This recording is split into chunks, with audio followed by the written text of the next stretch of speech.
Hey folks, we're back. I'm your host BKP. We're at Circuit World Friday morning here at Circuit World. Beautiful Friday morning. Excuse me.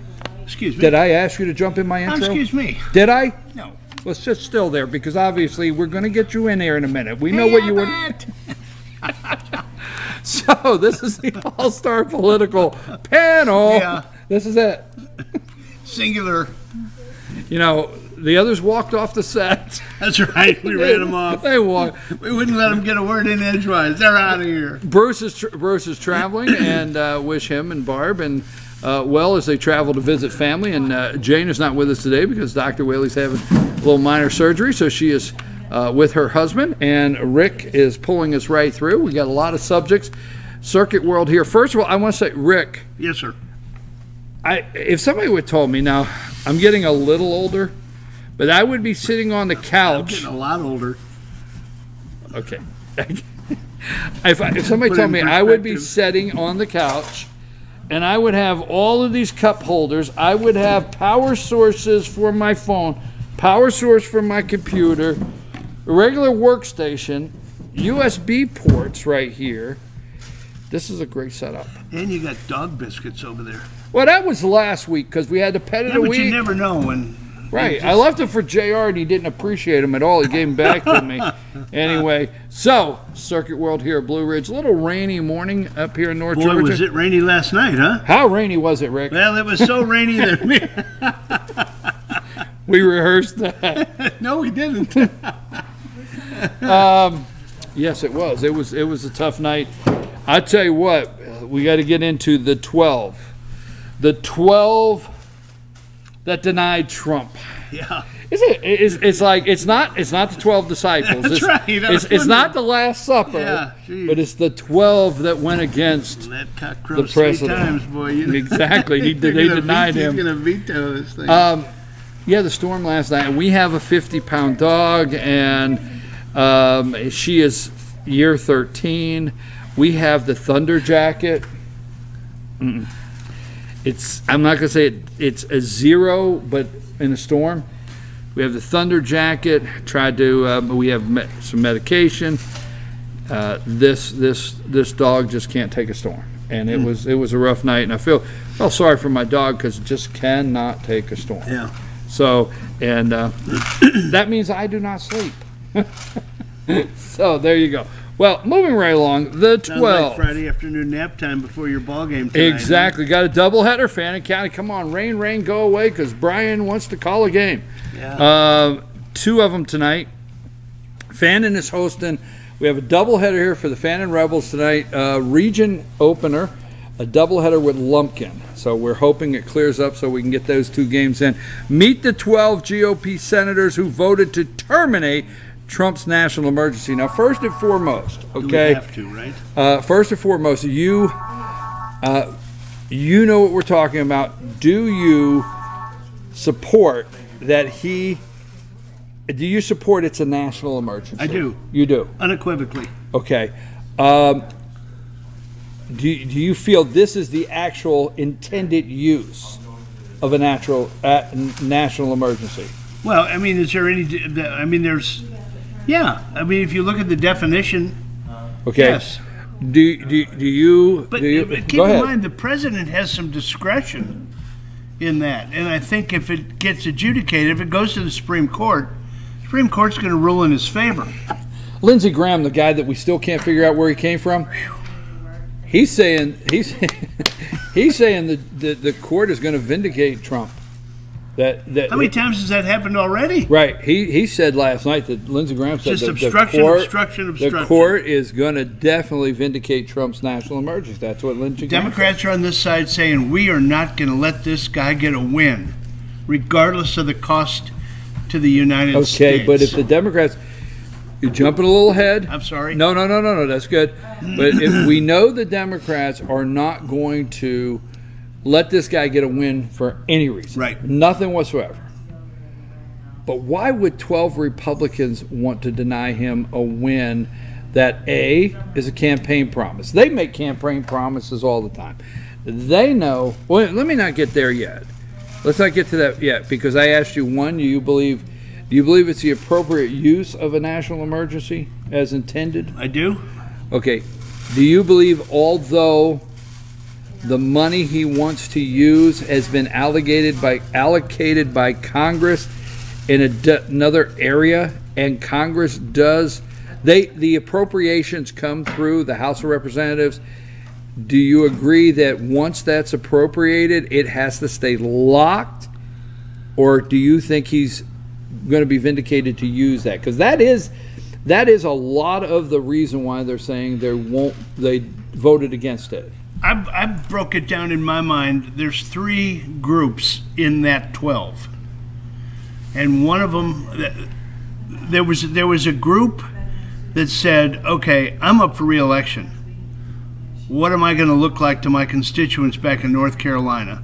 So Tom Tillis flipped. He was one of the first people to say, "I'm voting against this thing." But he just sat down and had an epiphany, and he just said, if I'm going to get reelected, I better support the president. He flipped. Then you got the Mike Lees, the Rand Pauls, and one other one that I can't think of right now, that are saying that the president, we don't want to set a precedent that the president can declare a national emergency and then reappropriate money that Congress has already appropriated for something else. So they're taking a constitutional look at it. And then you got your and you have Rand Paul. I got Rand Paul, I got Mike Lee, and I got Marco Rubio. Yeah, okay, all right. I know. That's a stretch. You tried to slide that by me. That's a stretch. Hey, you try to throw that pitch like I wasn't paying attention. Then you got a never-Trumper like the freshman senator from Utah, Mitt Romney. I know, Lloyd. I knew this segment would stress me out when we started. I knew I'd start going like this. Yeah. Mitt Romney, you freshman senator. Ooh. Yeah. I mean, and you know, that's kind of the breakdown that I see. Do I think any of the stuff's valid? People, and I think including yourself, are saying, I understand and can maybe agree with Lee and Rand Paul. That's the only 2 that come to the floor and tell me it's got 0 to do with whether I'm getting elected. It's got 0 to do with whether you like me tomorrow. It's got 0 to do with anything other than I really feel it wasn't the intent of the Constitution. That is exactly right. That's the only 2 that actually. Now, do I think they should have found a way, and I don't like the word justify, but to go also and look at the executive powers, the branch and their powers of the executive branch, and the national emergency for what it is. The other group that I didn't touch on, I'm sorry, is the Murkowskis, the Collins, the one from Alaska, is that Murkowski? Yeah. And the one from Minnesota? No. I can't remember all their names. There's 12 of them. Let me say this. Those are the ones that always. Those are the moderates to the left of center. Tillis has got a re-election. He was very vocal. He's got a re-election in North Carolina. That's right, isn't it? Mm-hmm. Yeah. And he has a re-election in North Carolina. And the word, and excuse me here. You're not getting any of my tab. I'm not going to go for your tab. Excuse me there, Marco Rubio moment. But Tillis in North Carolina he had been sent word that there was people ready to primary him, not run against him as a Democrat, primary him. He didn't want a primary challenge. Second, with that threat of a primary challenge, he understands Trump is strong enough in North Carolina. Now, he's not over the top. It's not like Trump is going to turn red, but he is strong enough in North Carolina. He better be careful, because all of a sudden 3 primary challengers. And what would Trump do? Now, I don't know. Let's think it like this. Would you think it would be out of the box for Trump to maybe endorse one of his primary challengers? He's done it in the past. Hey, exactly. So I think Tillis. Yeah, there's a little bit Tillis did all the. There. You know what I'm saying? Yeah. So I think that was one of Tillis's decisions. Lamar Alexander, folks, is just exactly who he is who we thought he was, is, whatever. That's Lamar. And your best friend, Pat Toomey. Yeah, you don't irritate me till we get to the point. Actually, you can irritate me. You just got to put some distance between the two. We're talking about Lamar. I said Ruby and Toomey in the same 3 seconds. So, but Lamar Alexander of Tennessee went against the president. He's not running again. Here's the one that is a shocker for me. Roy Blunt in Missouri. I was shocked at that, too. Because Missouri just said no to Claire McCaskill. Exactly. Missouri, they like the president. That was a weird one. They like the president. Yeah. I mean, remember that rally in Cape Girardeau that night? Yeah. I mean, Missouri, you get away from St. Louis and, you know, maybe the center of Springfield and some metropolitan areas. Missouri likes president of the United States. I agree with you. So Roy Blunt catches me off guard on that one. Yeah. All right. Collins of Maine doesn't catch me off guard. Mike Lee, you know, I wish he would have found a way, and I don't want to use to justify it, that this as a national emergency and it supersedes anything right now. Because I think you know, I think he stood on principle, but he knows in his heart of hearts, based on his unbelievable understanding of the Constitution, that the Supreme Court, if they do their job properly, is going to rule in favor of the president. So what he's doing is he's standing on principle, but at the end of the day, he knows it's going to be okay for the president. That's where I think his head's at. You're probably right there with him and Rand Paul. Okay, Portman of Ohio, Romney of Utah, Rubio, Toomey of Pennsylvania, deep staters, Wicker of Mississippi. So in the general, all right. First of all, what I keep hearing is if we pass, if this passes and we let Trump have the money, then the next president could be a wacko Democrat, and they could go out and sign an executive order about climate change. We got to climate change, and that was Romney's position. He said we need to wrestle some of this power back to the other side of the aisle. We need to get it away from the executive branch and bring it back to Congress where it belongs. That was his position. I will tell you the southern border for me. Yeah. Okay, I'm going to tell you straight. For me, I've watched the southern border of this country, and I think it's like this. Wow, incoming missiles that's going to destroy this country, and we have a minute. So, sir, those incoming missiles are going to destroy this country within the next minute. Do we have a way to stop those incoming missiles? Yes, we do, sir. Well, let's wait for the next incoming missiles before we use that strategy. Mm-hmm. Yeah. That's why, I'm thinking the southern border is a disaster, and it is taking down this country. The hypocrisy of the whole thing is when you sit there and you listen to the Democrats and their justification for what they're trying to do at the southern border, and that is, we need to listen to the professionals. I've heard every professional, past, present, on the news echoing exactly what Trump is saying, or Trump is echoing what they're saying. He is listening to the professionals. Why are the Democrats not acknowledging what the professionals are saying? Because they don't want him to get a winning hand when it comes to a campaign promise. It's just so spiteful. It's unbelievable. What? Okay. So, all right, let's revisit what you just said there. How are we to take, as the Republicans, what they just did? I mean, how are we to take that? This is a campaign promise. They make campaign promises. The 12 that voted know we have a disaster on the southern border. They know that. How? I mean, who can we trust? Well, it ain't Beto, because what he did when he was in, he supported border security, and Let me see your list over there. And now what he's saying is he's going to take down all the walls if elected. He's going to take them all down. So those are the ones that are running currently. All right. What have we not touched on? How much time do we have? There is something that I would like to touch on. And I would really like people to focus on this, if they will.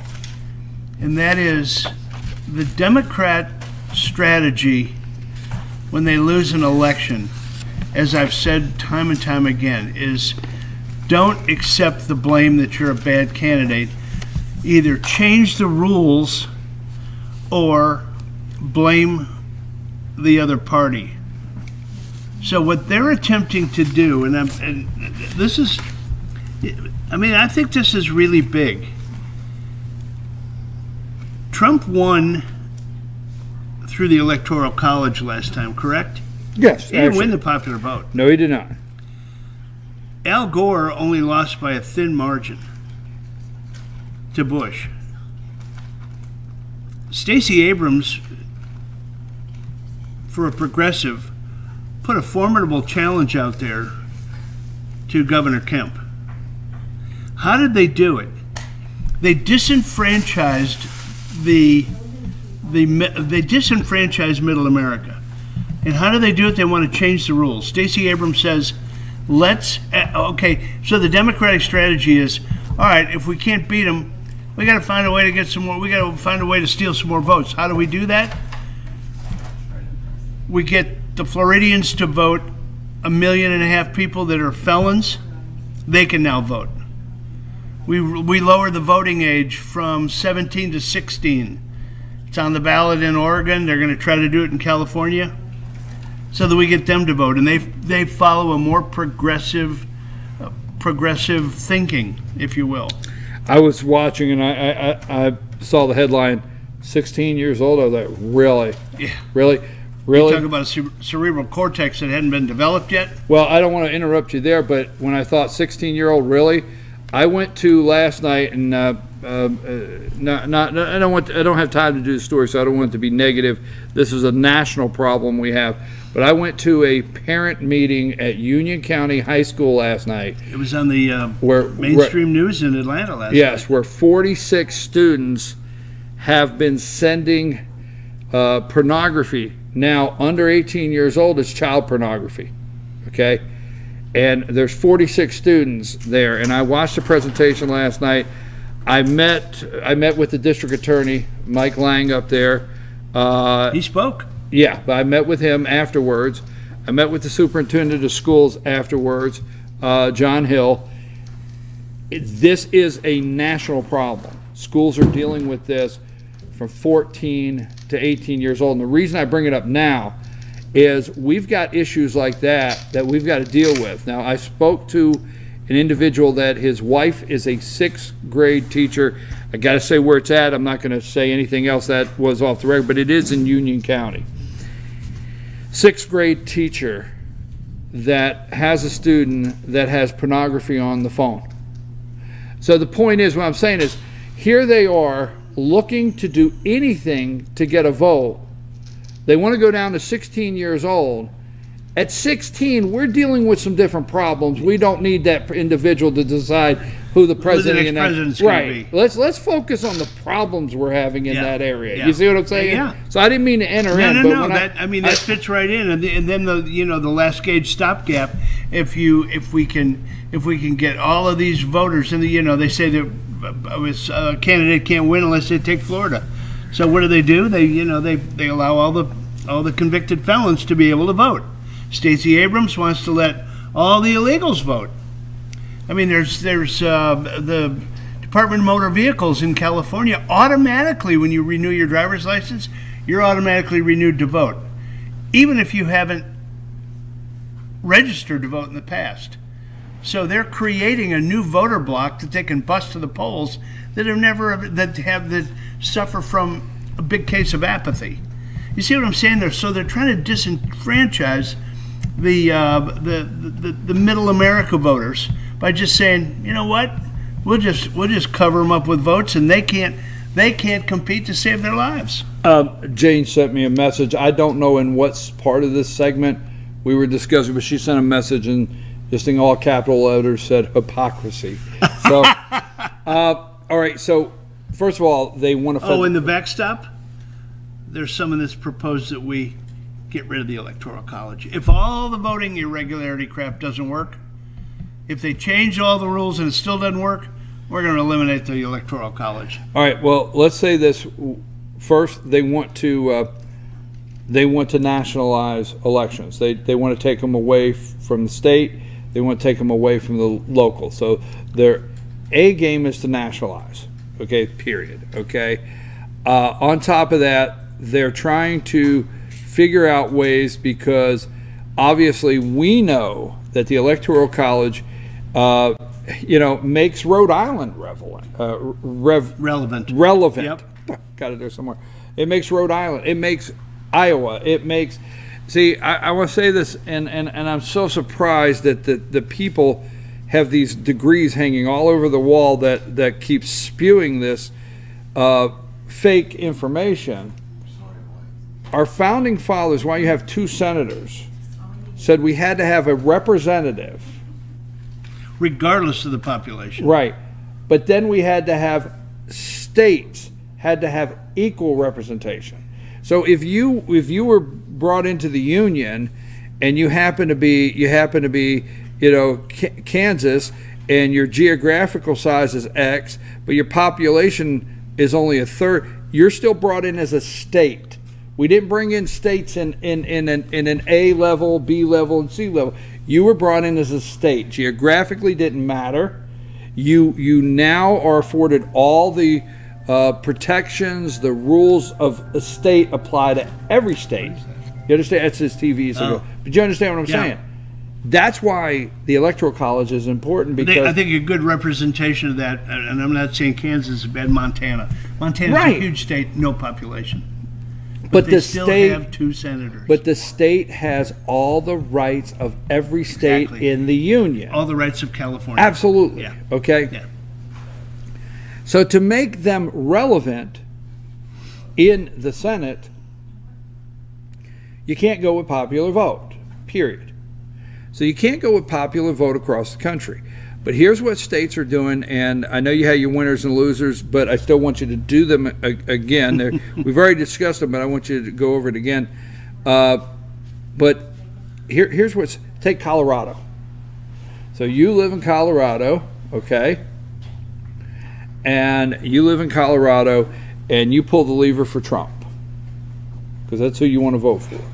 And at the end of the night, you find out that Trump won Colorado 52, 48, just hypothetically, okay? And Colorado, I don't know if it has 13 electoral voters, all right? 13 delegates, all right? 13. And you think, okay, so we won 52-48, Trump did.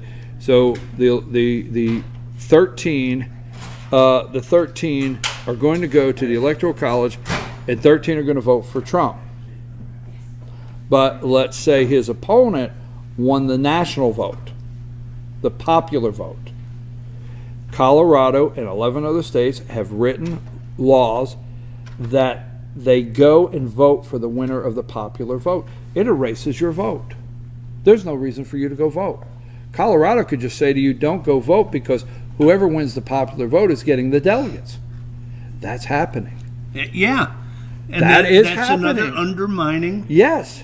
Undermining by the Democrats. According to, I'm not 100%. I think the governor, I think they've signed this into law in Colorado. I think so, but there's like 11 other states that's what they're doing to get around the popular vote and try to kill the Electoral College.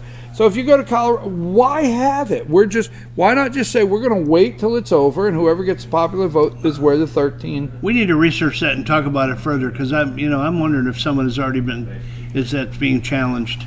But you see what I'm saying? I do. Okay, so it's we've only got a couple minutes left. I've got Jesse over here, Jesse Barton, the Community Relations Director at Cameron Hall, is waiting here. So go over your winner and loser again. Do you need? I wrote them down. I wasn't influenced.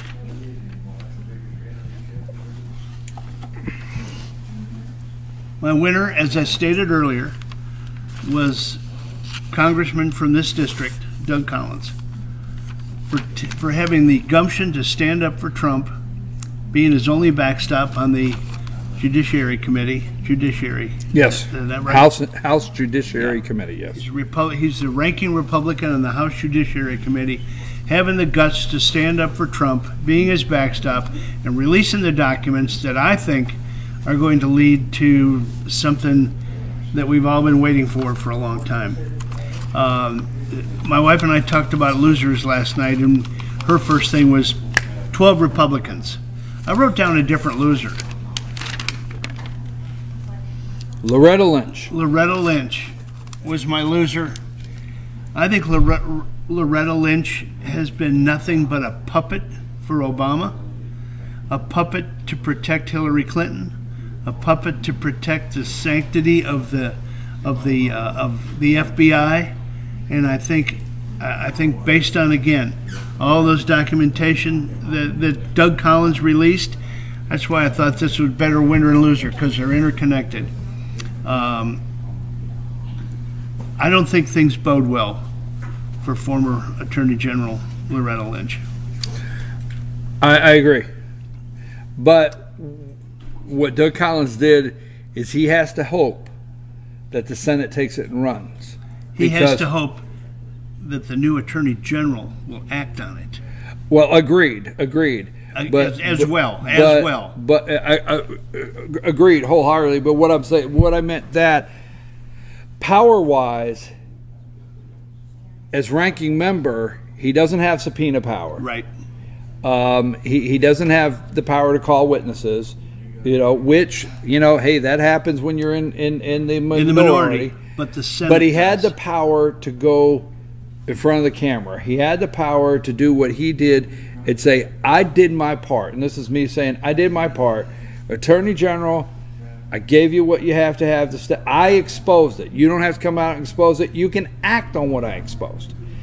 I went to the cameras. Now Lindsey Graham, because Lindsey Graham has the same committee over in the Senate. Lindsey, you could take this and run. Senate committees now, you could take this and run. I exposed it. Trey Gowdy laid the roadmap for him. He said, I'm gone. This is what he has to do in the minority. He has to expose it, make everybody aware of it, and hope like heck the Senate, who has subpoena power, yes, can act on it. Yes. And will act on it. And that's why the 12 Republicans that turned against the President of the United States concern me, is because that's where our hopes are right now of actually getting some action on some things. Right. Is in the Senate. Trump vetoes this, like he says. Yep. Okay. And then I think he knows in his heart of hearts that he can start building, and it's going to go to the courts, and at the end of the day, he's going to win. What say you on the double jeopardy with Paul Manafort? Two judges. The Democrats did not get 2 life sentences that they were looking for in Manafort. They did not get out of either case. They didn't get anything with collusion, obstruction. They didn't get nothing they wanted there. So now the state of New York is going after Manafort. What say you on the double jeopardy? Well, they claim that this was already in the works. My position is that they want to find a way, how is this guy going to get pardoned. He can get pardoned from the 2 Fed deals, but he can't get pardoned. He can't get a presidential pardon, and he surely isn't going to get one from the governor of New York. He can't be pardoned by Trump if convicted on the state charges. Correct? Correct. Yeah. Okay. Some candidates. Jay Inslee, governor of Washington. We don't even know he's in the race now because of Beto O'Rourke. Amy Klobuchar, gone. Gone. Okay. You can't eat salad with fork and right. with combs and. Kirsten Gillibrand. Yeah. She's nothing. Gone. She's going to go nowhere. Okay. You know what's going to eat her up? The fact that they just did a campaign.